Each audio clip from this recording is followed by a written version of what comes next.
Okay,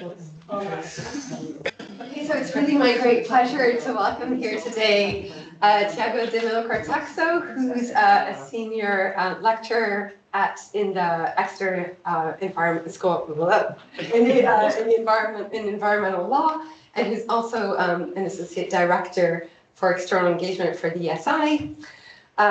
So actually, Tiago, you arrived in 2021, that's it, early 2021, and actually late 2021.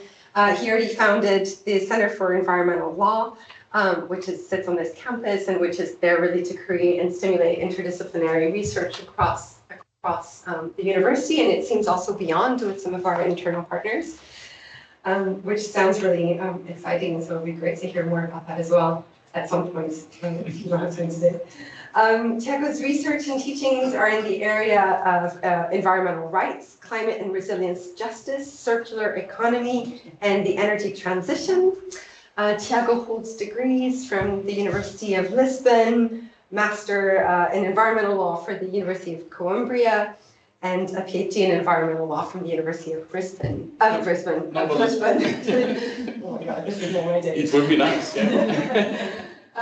Tiago has worked as an attorney for law firms in Lisbon and advised local and national governments in the field of environmental law and planning.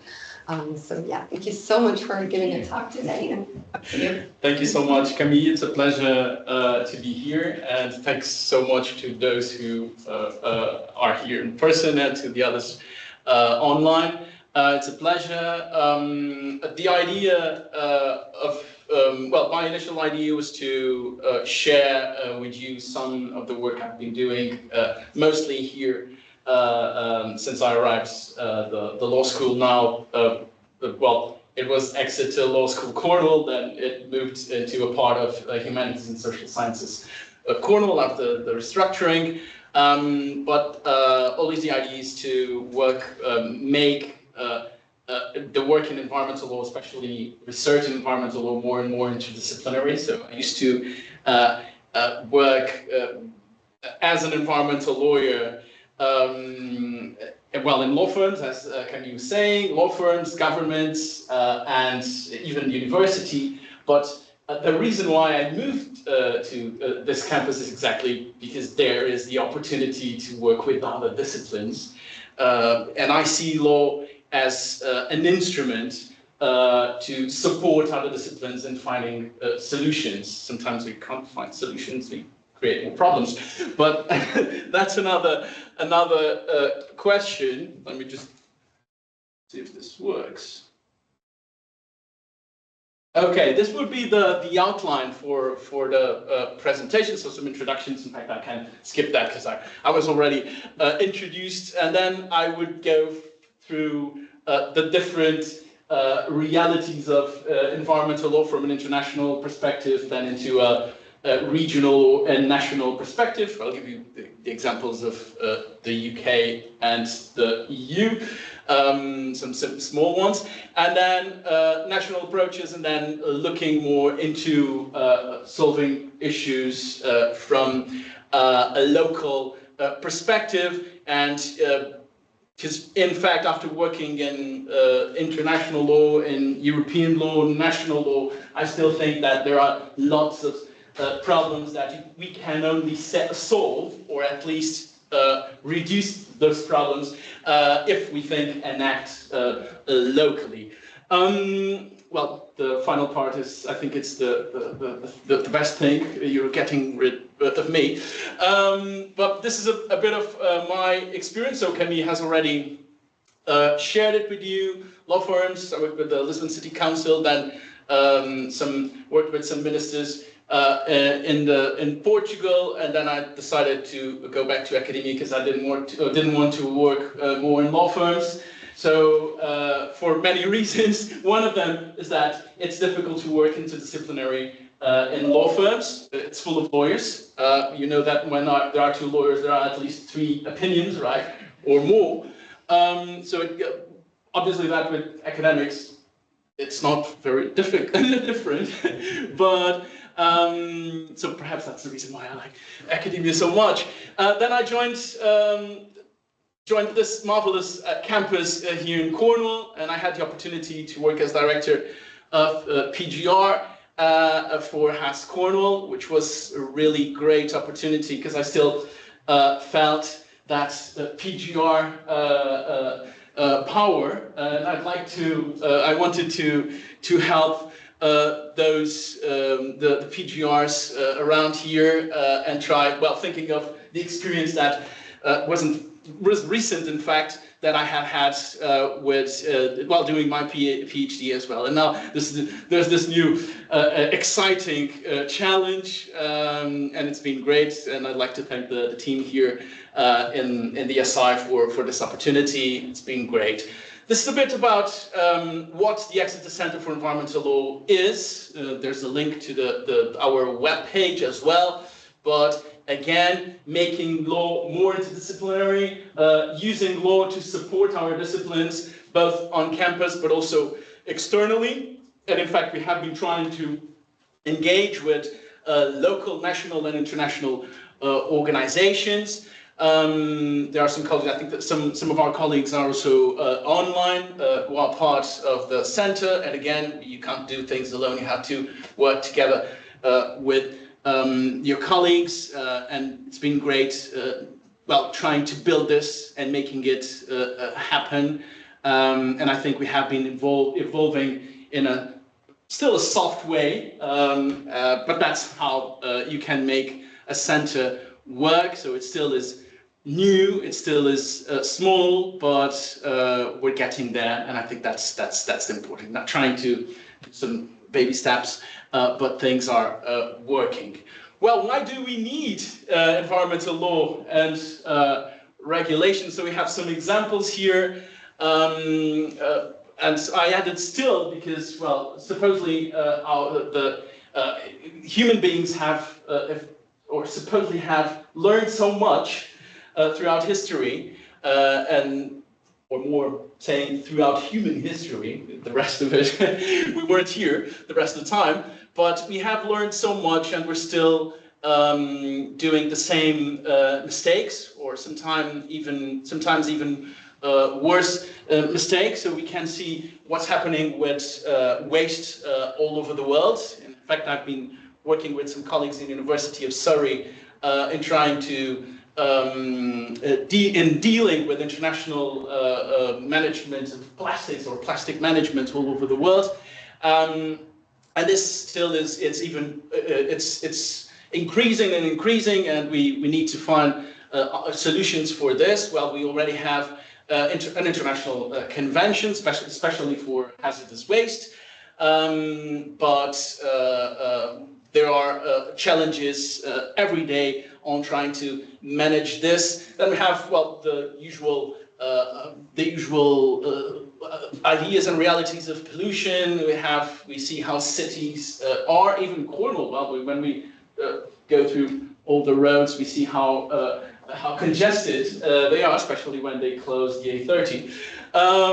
And we have clearly the pollution of our facilities, manufacturing facilities, and that obviously clearly of the emissions of GHG are also linked to, well, as we already know, global warming, climate change, and then this has effects on not only on people, but also in the rest of the planet. And then there are the links to justice, environmental justice, climate justice. Sewage, something that's being discussed a lot here around, well, in the UK. We have been seeing the different, lots of news about discharges, sewage discharges all over the UK. There are cases that I'm going to share one of them with you that is, well, closer to our reality. Well, there are the cases of oil spills as well. And in case you don't know what's going to happen this Friday, we'll be running a workshop here on ecocide, and some of the speakers are going to give interesting talks about oil spills and how they are related to ecocide and how they should be avoided.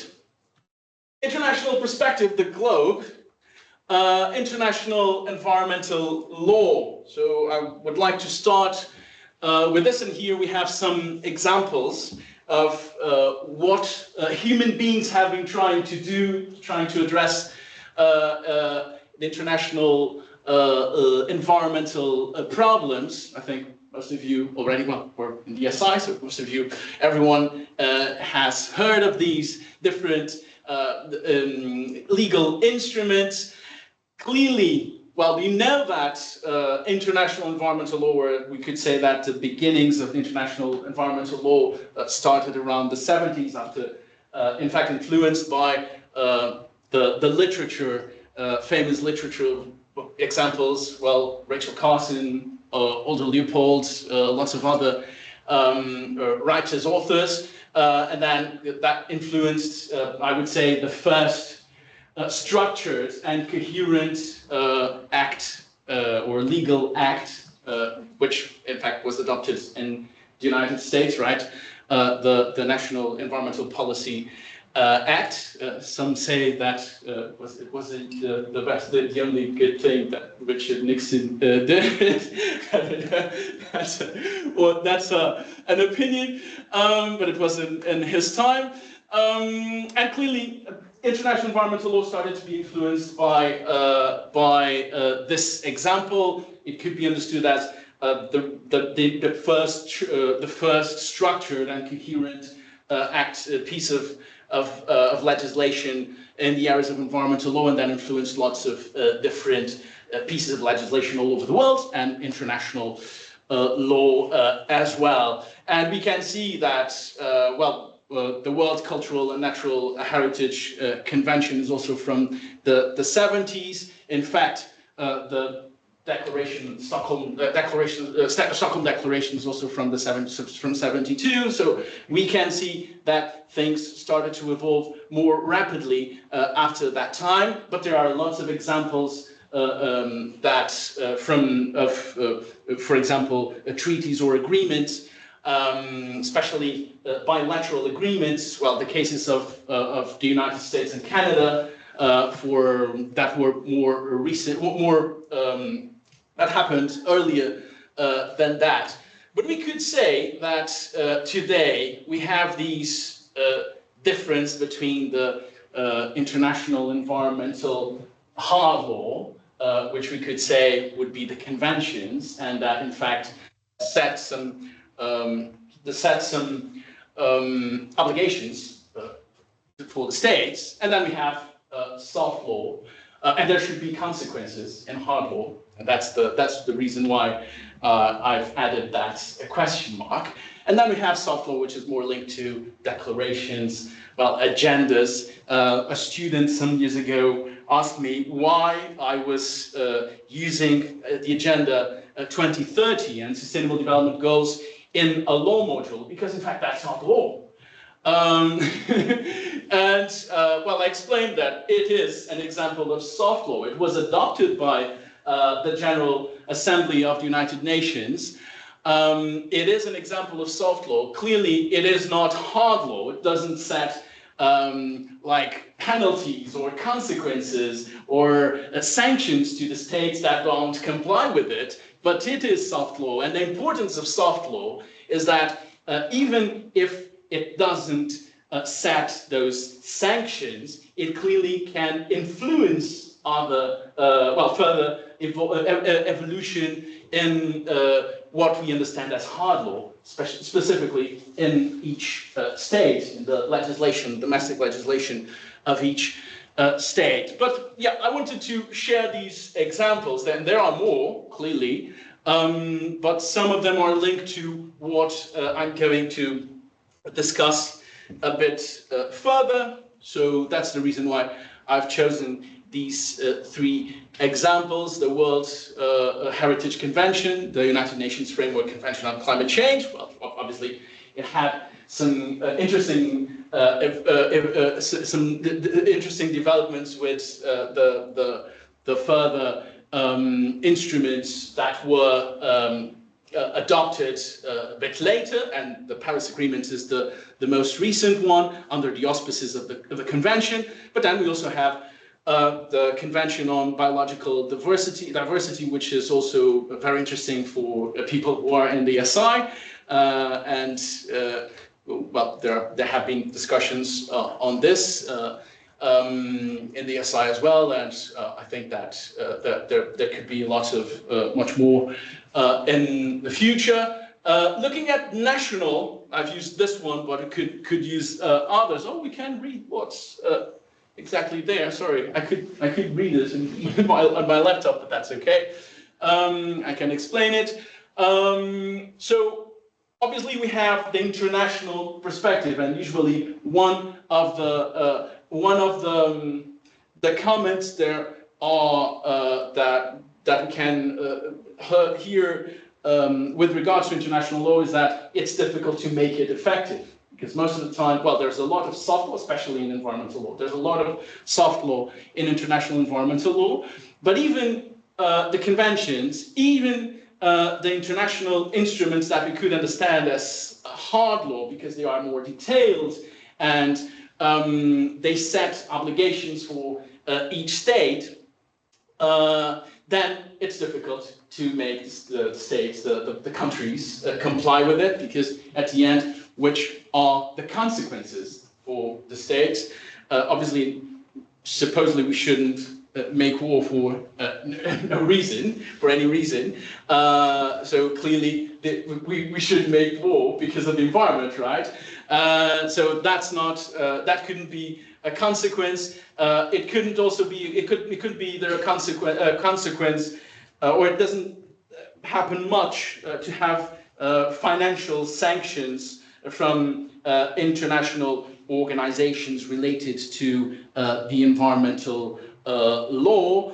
There have been discussions on, for example, adding the crime of ecocide to the Statutes of Rome for the International Criminal Court, but obviously there are so many states that are trying to abandon that system that adding ecocide is understood by many authors as making it more difficult to bring more states to be part of that system. So, but it's discussed, and in fact, this week we're going to discuss the inclusion of the crime of ecocide in the Statutes of Rome, and clearly in the legislation of states as well. So I bring you some examples on how, in fact, national law can be more effective than international law, and in fact, there should be this should be like a chain. So the usual idea is that international law sets some principles and some the material law that then can be imposed by the states. And in fact, we have the examples, well, the recent example of the Environment Act in the UK in 2021, which in fact was adopted after Brexit. So we needed to have in UK, well, rules that could be similar to those included in the treaties. So the Treaty of the European Union and the Treaty on the Functioning of the European Union. So leaving the European Union would leave us in a situation where we wouldn't have rules to comply with. So clearly the Environment Act was like the transition. So we would need to do the transition from the treaties of the European Union and the rules, trying to bring the rules that were set, or the provisions that were set by the treaties in the European Union into national legislation. So we could see the Environment Act now, 2021, as the umbrella for the laws and regulations that we have in the UK at the moment in the areas of environmental law. But they set targets, plans, still aren't, I would say, as enforceable as other kinds of legislation would be, because in fact they want to replace the provisions from the treaties which will always need to be more implemented in more detail. In the case of the EU, we have the treaties, which set, again, the umbrella of principles and well, let's mention the precautionary principle, and then was transferred to the Environment Act 2021 as well. But the precautionary principle, the preventive action principle, well, all these, the polluter pays principle, all these principles are included in the treaties, specifically in the Treaty on the Functioning of the European Union, and then we have different kinds of other EU legislation, such as regulations, which apply directly to the legal system of each country, directives that need to be transposed by the governments and the parliaments into the domestic legislation of each country, and then we have well, and then there are other kinds of EU legislation, and then we have the member states' legislation. Well, they still have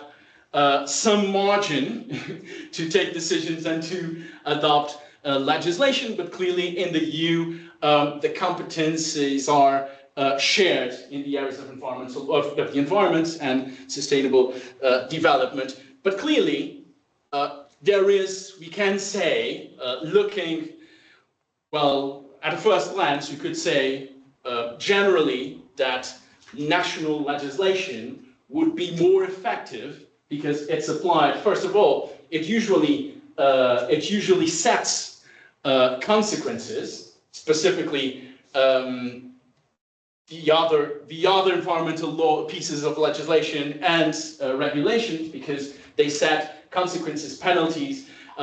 They could also be based on market-based regulation mechanisms, such as, well, setting taxes or fees. But clearly there are consequences, and this clearly deters those who could harm the environment much better than under international law. But again, no law is perfect, and from my perspective, and what I have been trying to demonstrate, is that we need to combine all different kinds of mechanisms exactly to make things happen, and because nothing, well, there are no two, we can't see two situations that are clearly the same, and sometimes we need some adaptation, and I'll mention that a bit later. So for some reason, sometimes this doesn't go ahead. But again, we have, I was mentioning sewage, and this is a recent from the last year, but an example of how well, environmental law has been applied at a national level, and we can see what happened to Southwest Water last year, and this has been happening in other cases. And this is an example from 2023. So they got this largest ever fine imposed for environmental offences in Devon and Cornwall, so in the southwest. There are cases in the UK with higher fines, specifically in Greater London. But one thing that is interesting here, and it's interesting to mention. So here we see how what's the reason. So we have the example and the photo. This is it was taken from the government, the website of the government. So the River Credy in Crediton was one of the locations where a harmful chemicals from Southwest Water have damaged the environment. But this happens in other places, obviously, in the UK.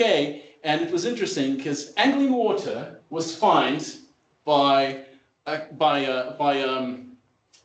court, by the magistrate's court in East Anglia as well, on the following day, the next day. And this was interesting. And they were fined, they were given a 2.6 million fine. So the difference wasn't really big, but the harms were, or the offenses were very similar, and it was really interesting because the two decisions came at the same moment, well, with one day difference, which means that certainly there is discussion among judges in the UK, and that makes it's interesting that this happens because, well, sometimes people could think that judges are only doing their work and they work within their bubble, as I was saying, lawyers within their bubble, but there is discussion, and clearly, from my perspective, each of them were waiting for what the others were going to do, but if there was this difference, one day difference, certainly there has been discussion. But it's this is a case, an example of what national law does. So this is related to the legislation applied, the legislation for environmental offences, and here clearly it's water and sewage, and there is a sanction. So this is clear that we have national legislation, and legislation clearly sets sanctions for those who do harm or who harm or damage the environment. We have another example, and this is more recent, but it was also based on something that happened in 2022, where the High Court found that the UK's carbon budget delivery plan unlawful. And this was based on a decision from the same court, the High Court. In fact, the justice was a different one, was Justice Holgate, and now it was Justice Sheldon. But the idea at that time was that the net zero strategy was based on insufficient information, and it needed to be changed, revised. And it was revised, and in fact, the government adopted this carbon budget delivery plan, but again, there were different reasons why the High Court found this. But one of them is that was that the government was they announced that this could be applied in full, and what the court said is it cannot be applied in full. There must be evidence, even in a plan like this. It must be full of evidence, and in fact, again, it happened something very similar to what happened 2 years ago. And then there were some more reasons about it, but which had to do with sustainable development. So the government mentioned that this plan was likely it would likely contribute to sustainable development. And some years ago, another court found that what contribution of law and policy is for sustainable development. And in this case, and as all these policies and plans need to contribute to sustainable development, clearly what they found is that they should demonstrate that the plan must contribute to sustainable development. There were more reasons, but these were, from my perspective, some of the most interesting ones. So after the international perspective and the national perspective, I would like to go into the more regional one, or local. This list is based on some work we have been doing at Excel in a project with a local nature partnership. So obviously we cannot disclose our findings yet because the project is concluded, but we're going through the final revisions to make sure that we all are happy with the final findings and recommendations that we're going to share. But here we have examples of relevant environmental regulators and public authorities, such as Environment Agency, Natural England, the Office for Environmental Protection, which in fact replaced the European Commission in this responsibility of supervising the compliance of environmental protection in the UK. So in the EU, the last entity or institution that supervises the environmental protection would be the European Commission. In this case here, it's the Office for Environmental Protection, and then local authorities such as the Cornwall Council, here local police, because these are the players that in fact or they fine, or they apply fines, or they in fact they give permits or licenses. The Marine Management Organization, the same happens in giving licenses to projects in the coastline, for example, and the inshore fisheries conservation authorities. Here we have two, Cornwall and the Isles of Scilly. So these are some examples of authorities or regulators that in fact implement law and regulation at a local level, obviously based on national legislation. They apply national legislation to the reality of each county or region or whatever the case we are thinking of. I'll just added some police officers to make sure that everyone complies with environmental laws. So we have been working on this project which is on research of the effectiveness of local environmental compliance regimes within Cornwall and the Isles of Scilly. This is the team. We've worked for some months. It was supposed to be a really short thing, but then the scope enlarged a bit. And we hopefully will be delivering the final document and the final conclusions very soon. As I was saying, we are going through the final revisions, and they're really small at the moment. But I would like to share some general comments on the local environmental compliance regime in the UK. So not looking at Cornwall and the Isles of Scilly, but clearly. We have been finding that there have been clear reductions in funding through the last years. If we think of the last 10 to 5 years, there are issues about having appropriate people in enforcement roles. So here we have the skills gap. The sector obviously is complex. It's important to discuss concepts, and again, all this is interdisciplinary, so it's important for everyone to understand which the concept is, specifically when we are applying law and regulation to a certain reality. And then there is some confusion sometimes on possible overlapping jurisdiction of the public authorities to deal with environmental problems. A final aspect would be this difficulty for those who with environmental responsibilities to understand well what their duties are and where the limits of their duties and responsibilities are as well.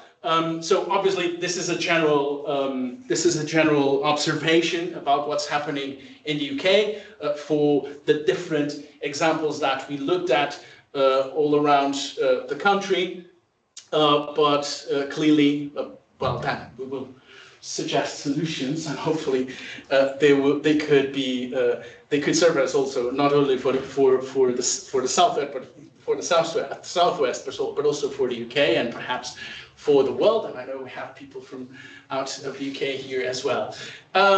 This is related. Some work I've been doing that is related to how, in fact, we can think and act locally in the protection of the environment. Together with Tony Arnold from the University of Louisville, Professor Tony Arnold, who's here with us. I've worked in this chapter, which is also very much linked to the PhD thesis that I've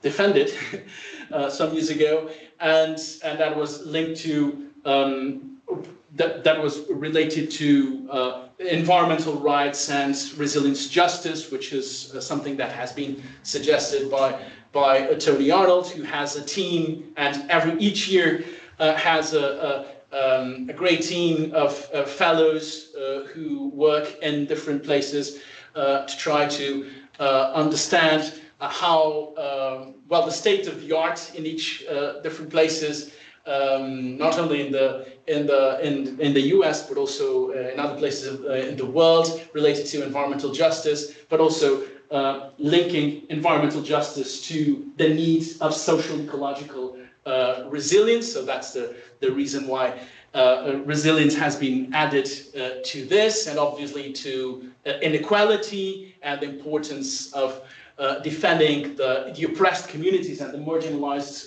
communities. And then the adaptive law, which is something that was suggested by him and some colleagues on how we can transform law and legal systems from crystallizing realities. Sometimes we say, oh, law doesn't follow change, and adaptive characteristics and adaptive legal mechanisms can make it happen. So we worked on a chapter on urban law, and where we analyzed some examples from Europe in cities, specifically resilience justice and adaptive law in cities. So local, trying to understand how local problems are being solved and how they could be better. Then after arriving here, I had the opportunity to work with David Monciardini and another research assistant from David was in the business school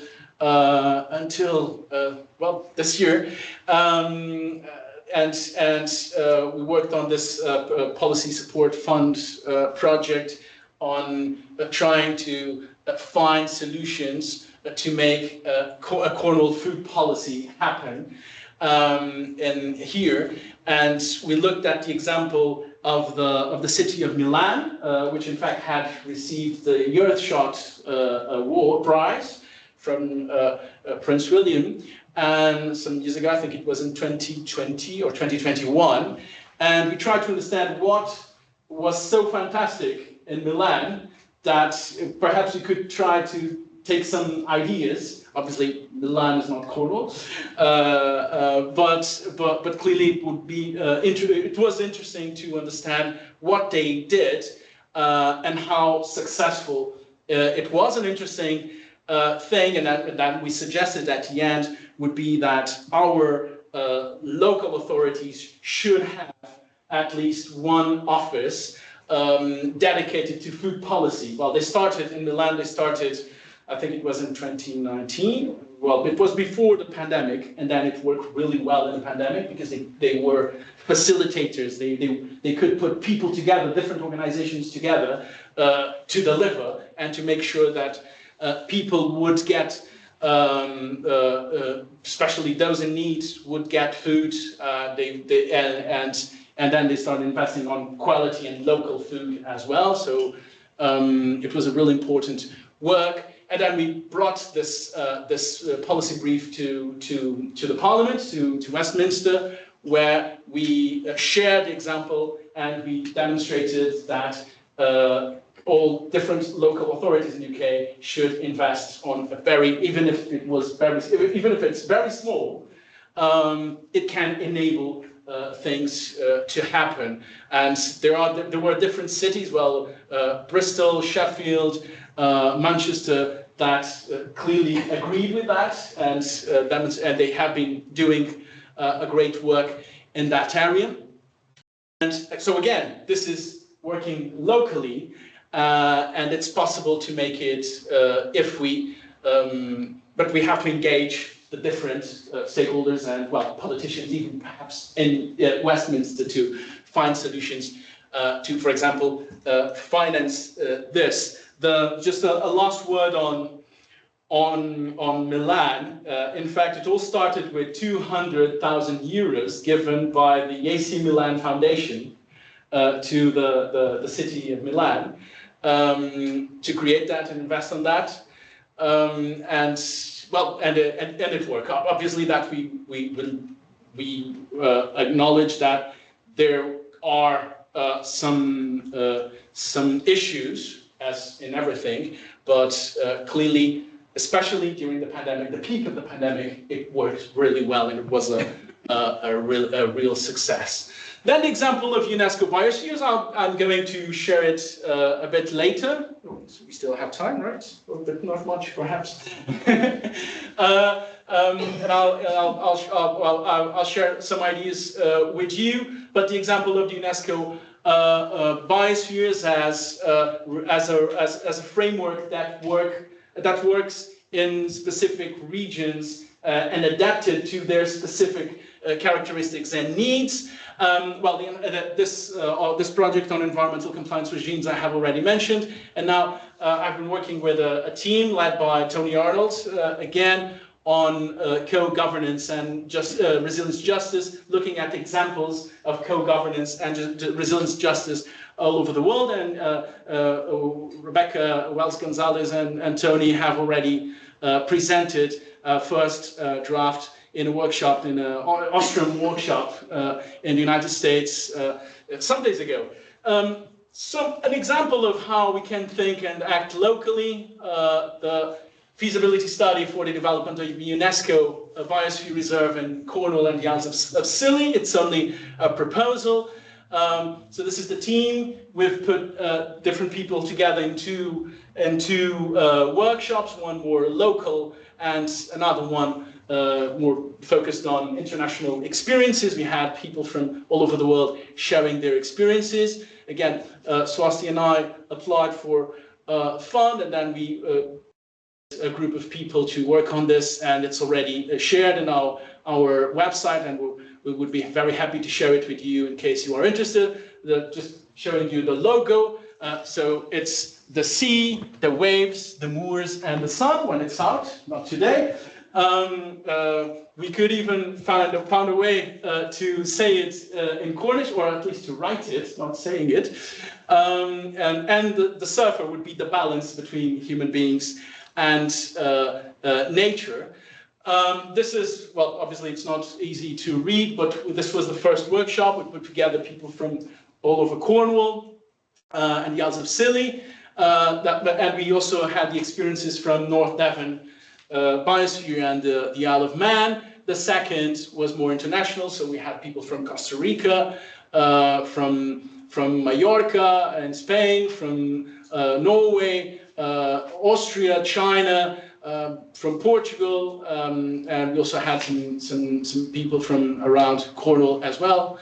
But the initial idea has to do with this. So we have, how can we manage all these designations? Looking at Scilly, for example, this number of designations, of statutory designations that need to be managed all together, and this is shared by the Wildlife Trust from the Scillies.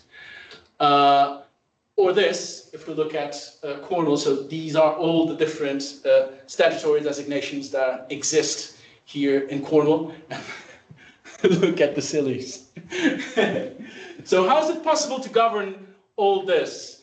We thought, and throughout our feasibility study, we believe that UNESCO biospheres, as with the goals of being learning sites for sustainable development, for the conservation of biodiversity, sustainable use of resources, restoration, sustainable development, and promotion of health and equitable societies. And now, more recently, from 2020, UNESCO biospheres have been investing a lot in mitigation, projects of mitigation and adaptation to climate change. This could help us. Obviously, that we have been doing a lot of work in Cornwall and the Isles of Scilly, and there are lots of interesting experiences, and we share it in the feasibility study as well.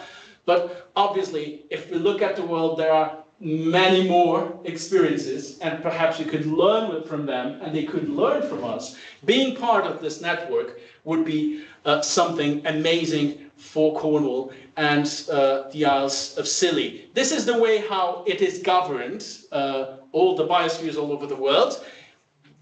It's not hard law, it's soft law. So we have this statutory framework that all biospheres should comply with. But again, it's a very broad framework based on principles, and then we have technical guidelines to designate biospheres. Again, it's not, this word designation is not statutory designation. It's something like an accolade, because in fact it's not a top-down made thing. It's something that is proposed by the community, and it can be adapted. And again, it's more soft law than hard law. And this is how they work. So very similar to the so-called, well, those that we know, those designations that are considered statutory, but this is not a statutory designation. So here are some examples. So we have Brighton and Lewes Downs, who use the living coast, the name of living coast. We have Biosphere Isle of Man, and this is linked obviously to engaging with businesses, and businesses can be part of this, and obviously everyone can win with this. And North Devon, also they have this seal for business partners. This is the example of North Devon. So you can see the green area means that that's the core area, and then we have the transitional, the buffer zone and transitional area. So the green is the core, the buffer is the white and green lines, and then all the rest is transition. There are developments in the transition areas. There is still construction, but they use some specific rules that are set by locally, so by the local authorities together with the stakeholders that are part of the group. So again, it's no international law, no international hard law, such as the case of the World Heritage Convention or CITES Ramsar CBD. So we think of the World Heritage Convention, we see how the World Heritage works. Here we have heard some examples of, in fact, when we have very crystallizing legislation that would suppose to protect a certain place, and if it cannot be adapted, it would be in the end it will be more harmful for that place, because you can't take decisions, because you can't do anything sometimes when you have so strict legislation. So this is very linked to the work Tony and I and other colleagues have been doing in making law more adaptive. There are some examples of legislation all over the world that has adopted the biospheres. Egypt has it in national legislation, France in national legislation as well. Menorca has passed this recently, this Menorca Biosphere Reserve law. But again, it depends on the countries. The UK doesn't have it, so we can still work with soft law and make it bottom-up work. So some opportunities: integration in national and regional frameworks, and learn from others, being part of a network, a world network of good experiences. It's bottom-up, it's collaborative, and involves public participation and stakeholders, businesses, third sector, everyone. And the more people we get, the better. And that's what UNESCO suggests. We can include adaptive legal mechanisms and frameworks based on feedback loops. Obviously, there are challenges. We need funding to put people together, because people are working in their jobs, and we need to find ways to funding. But again, the experience from North Devon is that for each pound you invest in a UNESCO biosphere, you get 20 back in different ways. There could be challenges on legal certainty. How are we sure that this is not that this is going to work, or that this is a certain decision or is going to work? But that depends on how you draft the different soft law instruments. And then there could be discussions on the rapid response to social ecological problems. But again, from my perspective, if we use hard law, things are much more complicated. So we can make rules and provisions more adaptive. We are working on a possible funding bid We have already tried, so we have some people here who helped us on the first try. But the idea would be to use the biospheres as one example, there are more, of adaptive designations, and use Cornwall and the Isles of Scilly in the future as an example, a good example for this, and try to map it and test it. And here are some questions that we would like to use, and happy to adapt if anyone would be interesting as well. But the idea is this, making things more flexible and more adaptive legal frameworks within the limits of command and control, clearly. And they need to be blended with conventional and hard law. This is an article we are working now on for tourism geographies, on mapping community mobilization for UNESCO biospheres as a driver in regenerative tourism. And this is based on the work we have been doing in this area with the example of Cornwall and the Isles of Scilly. Thank you so much for your time, and I hope we still have time for some questions. Thank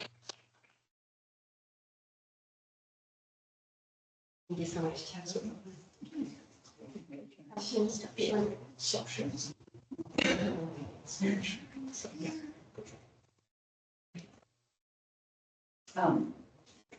Sorry.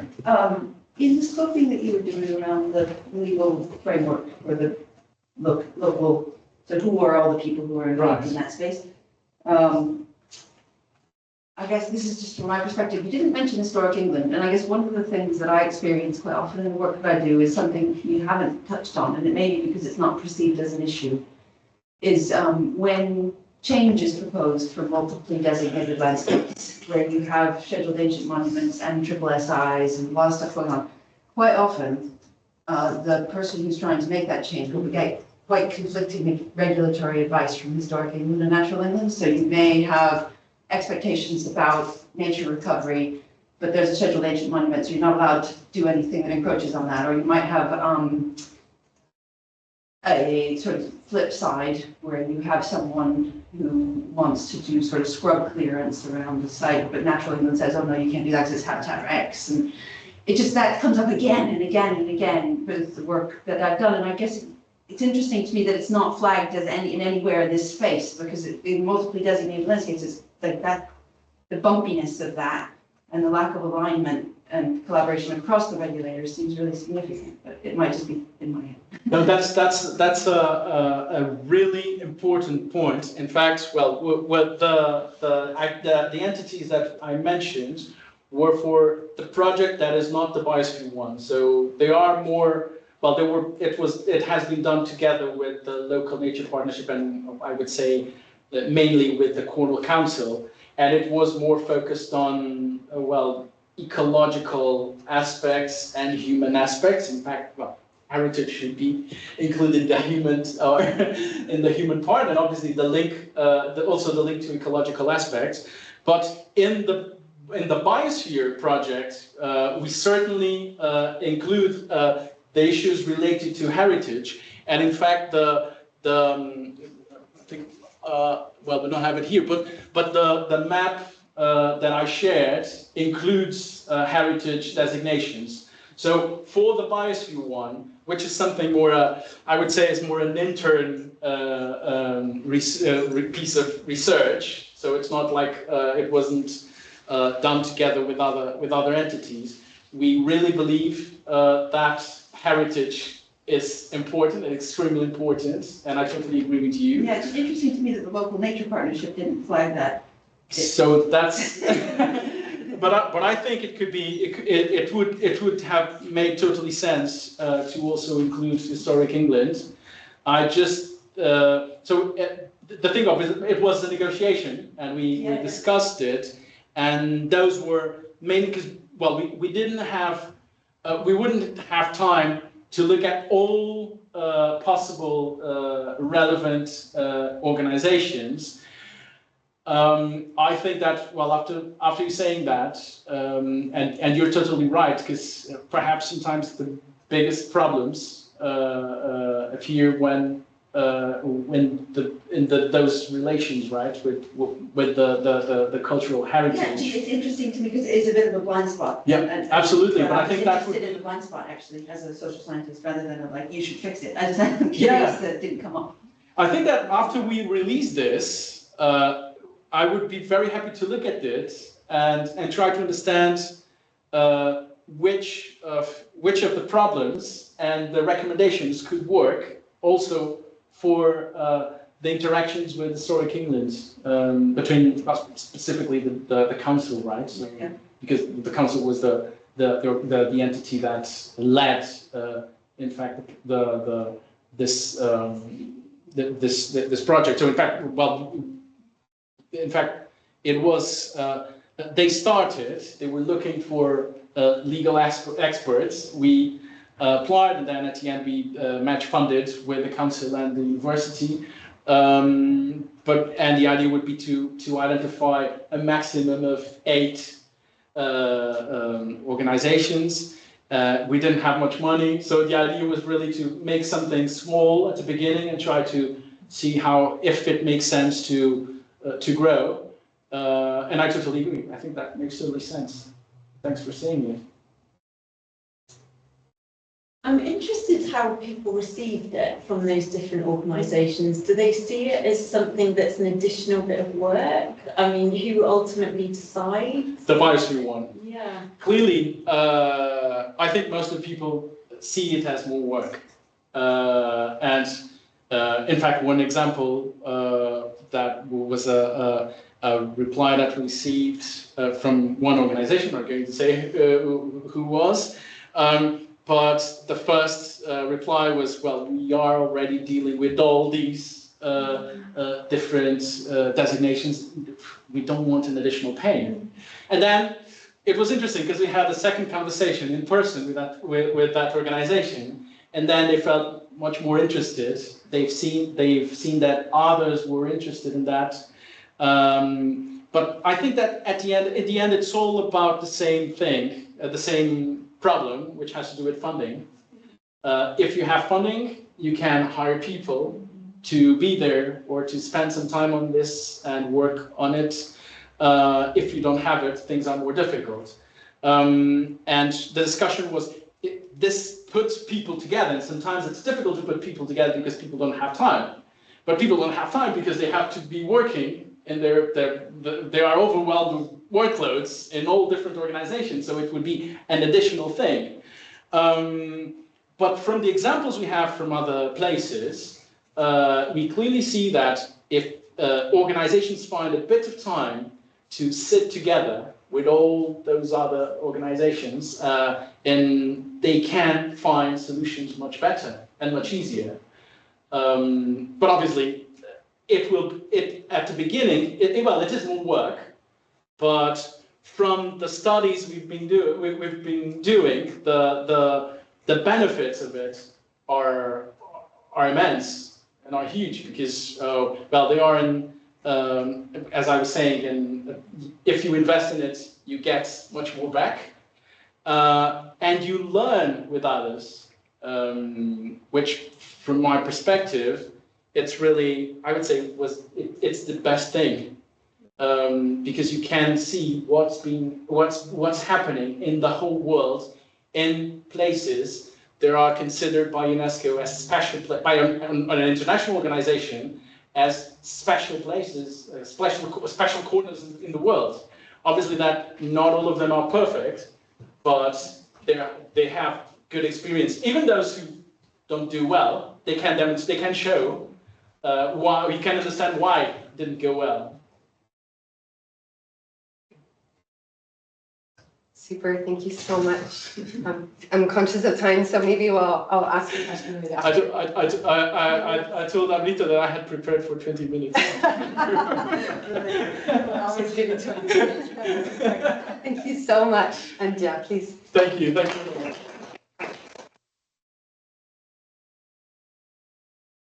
Great.